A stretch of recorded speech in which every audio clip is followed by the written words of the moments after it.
পাঁচমিশালি ছোট মাছ। এখানে আছে পুঁটি, মরলা, বেলে, চিংড়ি, চাদা, 5 রকম মাছ। এই মাছের চচ্চড়ি খুব ভালো লাগে খেতে, ছোট মাছ।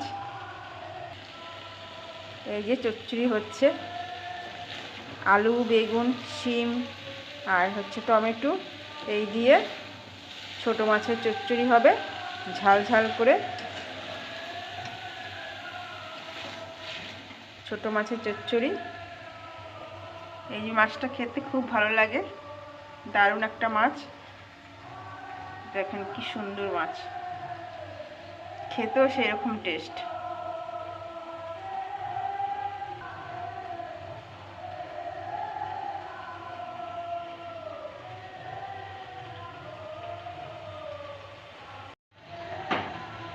দারুণ একটা মাছ।